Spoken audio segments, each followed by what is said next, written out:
안녕하십니까. 금판다 정수철입니다. 이 전라도 무안 이 날씨는 지금 현재 아주 따뜻합니다. 어제는 뭐 아침 기온이 16도까지 올라갈 정도로 아주 더웠어요. 갑자기 막 기온이 올라가니까 막 덥네요. 에, 이제 좀 추워진다고 합니다. 오늘의 이제 얘기는 그 정치 얘기를 해보겠어요. 정치 얘기. 어, 그 정치에 대해서 잘 아는 사람도 아니고 정치 전공자도 아닙니다. 그렇지만 국민의 한 사람으로서 약간의 어떤 관심은 가지고 있죠. 뭐 관심을 갖다기보다는 틀리니까 틀리니까 하도 떠들면 틀릴 수밖에 없죠. 나는 관심 없는데 틀려. 친구들도 얘기하는 거 틀리고 텔레비에서 하는 것도 틀리고 하나 있는데 틀린단 말이야. 근데 우리 국민들이 정치란 것은 그 우리 국민들의 어떤 뜻을 반영하는 거잖아요. 그렇기 때문에 정치를 뭐 비판하는 것도 좋지만은 현재의 어떤 시국이랄지 그런 그 정치적 형세는 다 국민의 뜻이다. 그렇게 보시면 되는 거고 잘못됐으면 국민이 잘못한 거고 그 국가의 주인이 국민들의 어떤 배경이 예, 잘못되는 거고 잘하면 또 국민들이 잘한 거예요. 국민들이 똑똑해진 거예요. 그래서 그 나라의 국민적 수준이 그 나라의 정치적 수준인 것이기 때문에 절대 정치가를 욕하거나 또 그래서는 안 되겠죠. 우리가 이제 현재 이제 전라도에서는 현재 어떤 윤석열 대통령에 대해서 그렇게 좋은 관점으로 보지 않죠. 대부분 이제 친구들도 하는 얘기가 배신자라고 보는 것이죠. 배신자. 문재인이가 키워줬는데 등에 칼을 꼽았다. 그런 식으로 이제 자기 편애를 하는 거예요. 그래서 근데 그런 판단이 옳을 것인가? 그런 것에 대해서 얘기해 볼 때에 절대 이제 나는 이제 그렇지 않다라고 보는 거예요. 근데 우리가 정치를 바라볼 때는 누구 편이 대해서 바라보면은 그 올바른 답이 안 보이죠.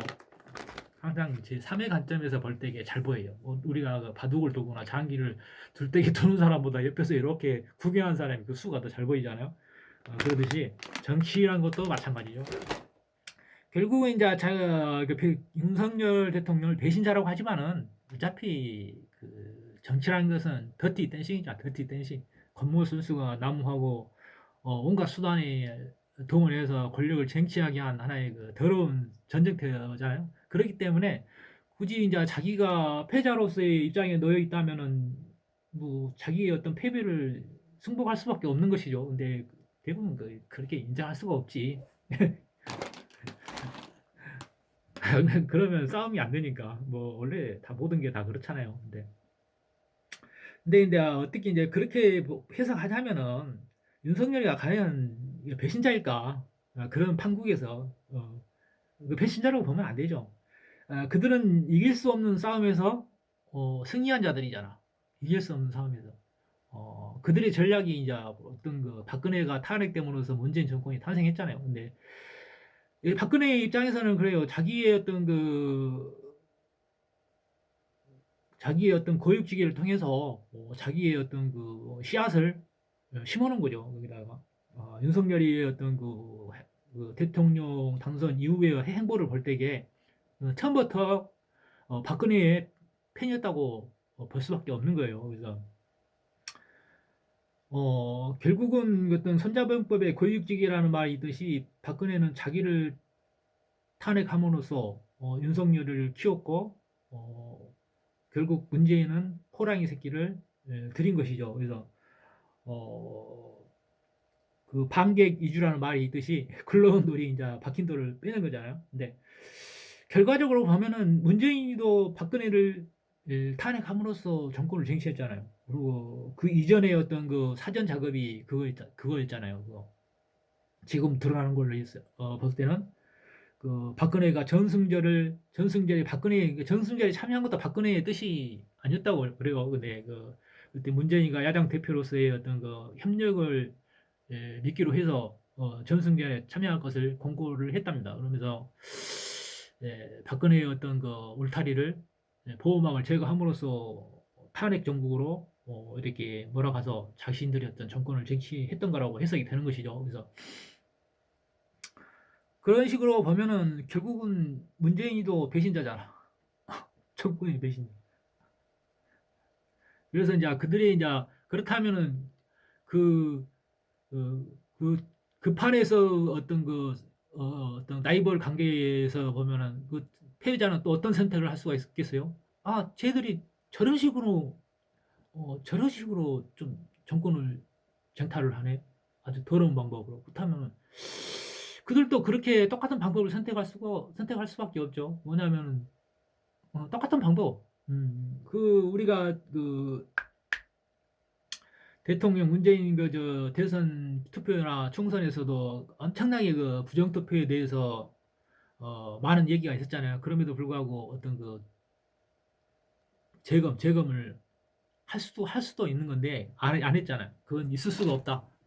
결국은 뭐냐면은 과거에도 그렇게 부정투표를 해왔다는 얘기예요. 뭐 문재인 이전에도 그렇기 때문에 거기에 대해서 이제 이렇게 까지 않고 차후의 어떤 전략에 또 이용하기 위해서 결국은 이제 재검을 하지 않고 그 다음 수를 또 이제 계획을 했던 것이죠. 그래서 그들이 했던 똑같은 방법으로 또 이제 그 어, 썼던 거예요.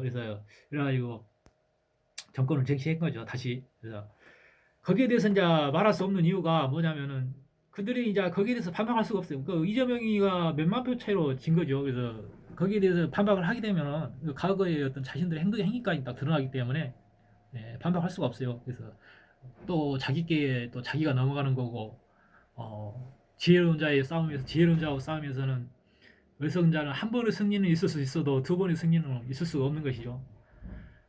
자신들이 어떤 어렵게 어떤 정권을 이렇게 탈취해가지고 그냥 굉장히 잘했다면 괜찮아요. 하지만 문재인은 분명히 우리가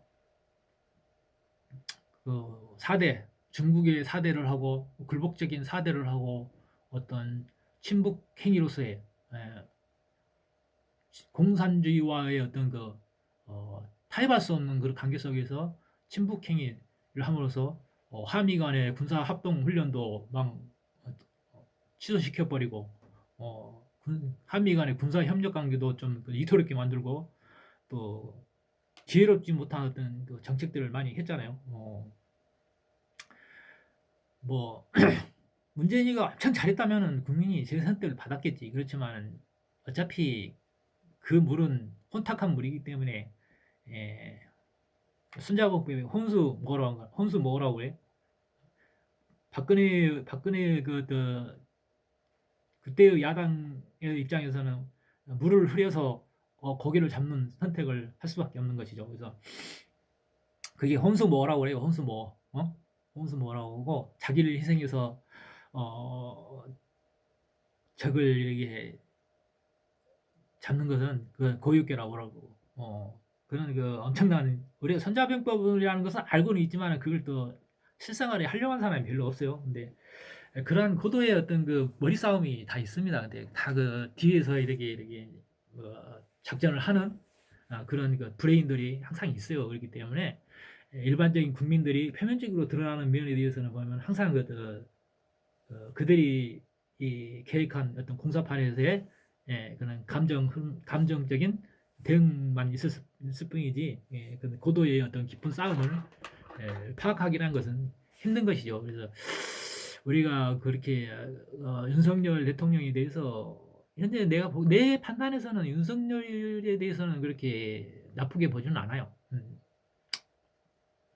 그렇게 볼 때에 지금 그동안 흐트러졌던 한미 관계도 정상적으로 돌려놓고 우리가 그 한일 관계 또 일본과 관계도 정상적으로 돌려놓고 결국은 우리의 공동 목표를 위해서는 같은 배를 탈 수밖에 없다면 같은 배를 탈 수밖에 없다 용서할 수밖에 없는 거예요. 우리가 반일 감정을 가져서 우리에게 좋을 거 없으면 우리에게 되지 않으면 그렇게 반일 감정이 이렇게 좋은 수단은 되지 않는 것이죠. 그래서 어차피 이제 일본이라는 것은 지는 해는 것이고 우리는 떠오르는 태양이기 때문에 또 이렇게 포용하면서 또 과거는 과거사고 그걸 정리를 하고 받아들여야 되는 것이죠. 그래서 큰 그릇은 작은 그릇을 포기할 수밖에 없는 것이고, 또 그 중국이 우리한테 취했던 그런 자세와 똑같이 우리도 일본한테 그런 자세를 취할 수 없는 것이죠. 뭐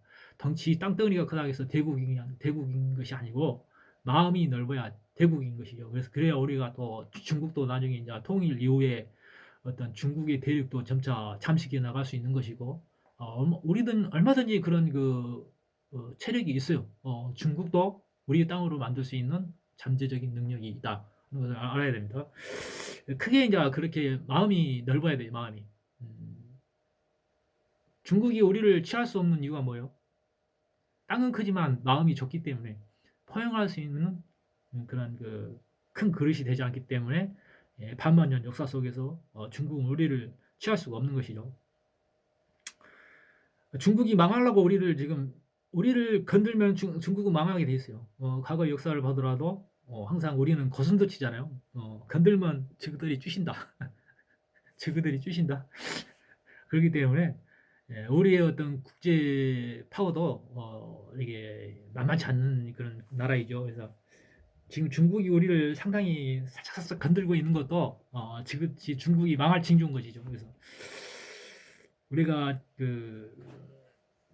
과거부터 역사가 말해주듯이 우리는 중국과의 어떤 관계는 좋아질 수가 없어요. 좋아질 수가 없고 항상 어떤 경계를 해야 될 대상인 것이고, 우리가 수복해야 할 땅덩이인 것이죠. 그렇듯이 우리는 일본을 어떤 엄청난 반일 감정으로 대하면은 일본도 결국은 나중에 이렇게 연방으로서의 어떤 하나의 국가로서의 또 우리가 받아들여야 할 그런 땅덩이이기 때문에, 민족이기 때문에 큰 그릇으로서 어떻게 그런 입장에서 미워하는 감정, 과거사는 과거사고, 그것은 어차피 이렇게 어떤 카르마의 흐름에 의해서 이렇게 이제 어떤 빚을 갚은 거예요. 일본의 카르마는 이제 한반도에 대한 그들의 후손들은 어차피 이제 한반도에서 이렇게 뭐 쫓겨나거나 밀리거나 그런 세력들이 형성한 국가이기 때문에 과거의 어떤 그런 카르마의 오란이 계속해서 쌓여 있던 거죠. 그것을 우리가 잠시 내줌으로 해서 그 카르마가 해소되고 다시 하나로 또 합칠 수 있는 그런 흐름을 만들어가는 거예요. 그렇기 때문에 이렇게 지금 그러한 큰 안목으로서 이게 전국도 살펴야 되는 것이고, 대통령이라는 그릇도 그렇게 단순한 것만은 아니죠. 그래서 어떤 윤석열이한테는 어떻게 보면 문재인보다는 조금 낫다는 거지. 문재인보다는. 우리가 김건희 여사에 대해서는 뭐 무당이니 주가 조작했다느니 하는 얘기지만은, 주가 조작이라는 것은 당연히 주식시장에서는 주가 조작이 없을 수가 없어요. 다 작전인 것이고 다 그런 거예요. 그리고 우리가 드러나 있는 어떤 투자 지표랄지 어떤 거는 차트상의 그런 것들은 다 그런 것들이 작전에 다 이용되는 거고. 그러고 보면 그 판에서 놀고 있는 사람은 다 공모자들인 것이지. 응? 다 공모자들인 것이죠. 그래서 패자는 말이 없는 것이고, 그런 자기가 어떤 냉정한 싸움에서 뛰어 들어서 어떤 승리하면 당연히만은 또 패배했다고 해서 어떤 응? 이게 악감정을 갖는다거나 그런 것은 그렇기 때문에 이제 그 판에서 어떤 더티 댄싱에서 승리할 수가 없는 것이죠. 어차피 더러운 싸움이라면은 그 와중에서도 어떤 더티 댄싱 중에서도 또 아름다운 또 춤이 나올 수가 있어요. 그래서 우리가 플레이어로서의 어떤 응? 아름다운 아름다운 수라고요. 우리가 바둑을 둘 때 보면은 이기는 것도 중요하지만은 아름답게 이겨야 돼요. 아름답게 그 한 수 한 수를 어떻게 포석을 하느냐에 따라서 그 승리가 아름다울 수 있는가, 그렇게 바뀌어가는 것이요. 그래서 우리가 요즘 중국에서의 어떤 그 바둑 보면은 특히 인공지능 치트를 했다고 의심을 가는데, 그런 오비이락이라는 의심받을 짓은 안 해야겠죠. 오비이락, 배낭을 밑에서 각본을 매지 않는다. 아니야, 오비이락이 거긴가? 까마귀 날자 배 떨어지던 거인가? 그래서 우리가 또 다른 말로 의심받을 일을 하지 말라는 말이 있죠. 이게 뭐 배나무 밑에서 각돈을 매지 말라고 그러던가 의심받을 일을 하지 말아야 되는 것이죠. 그래서 현재 전국을 바라볼 때에 이렇게 우리가 그 누구 뭐 이재명이 편이나 지금 정권의 편이나 거기서 이제 볼 게 아니고 제3자의 그 관찰자로서의 어떤 그 제3자로서의 입장에서 이렇게 냉정하게 바라봐야 되는 것이죠. 그래서 어, 물론 지금 내가 한 얘기는 뭐 그럴 수도 있겠다 하는 그런 어떤 조금 추측성이지만은 뭐 그런 시나리오도 한번 구상해 볼 수 있지 않겠느냐. 얼마든지 가능한 얘기이기 때문에 그렇게도 봐라 이 말이야. 그렇게 결국 그렇게 하자면은 윤석열이가 배신자라고 말하겠다면은 또 그렇게도 한번 말해봐. 그럼 이 내 얘기가 뭐 그 또 틀린 얘기는 아니잖아. 이게 그렇죠? 그렇기 때문에 음, 국민들한테 좋은 것은 국민들한테 좋은 그 정책을 이렇게 선택을 하고 가장 그 지금의 어떤 그 한국의 흐름에서의 어떤 대응 전략이 옳은 것인가 그런 것인가에 대해서만 생각을 하면 됩니다. 뭐 윤석열이 어쩌고 이재명이 어쩌고 문재인이 어쩌고 그런 말할 필요가 없어요. 또 뭐 더 지혜로운 사람이 나오면 또 더 지혜로운 사람이 대통령 하겠죠. 그래서 국민의 선택을 받을 수 있도록 지금의 정권도 가장 그 과학적 근거, 뭐 정치 공학적 근거, 가장 현명한 합리성, 음? 어, 그런 것에 기반을 두고 이렇게 예, 선택을 해야겠죠. 많은 전문가들이 필요할 거라고 봐요. 대통령은 모든 분야에서 다 아는 사람이 아니고 모든 전문가들의 말을 들을 수 있는 가장 기초적인 것만 알고 있으면 되는 것이죠. 오늘은 여기까지.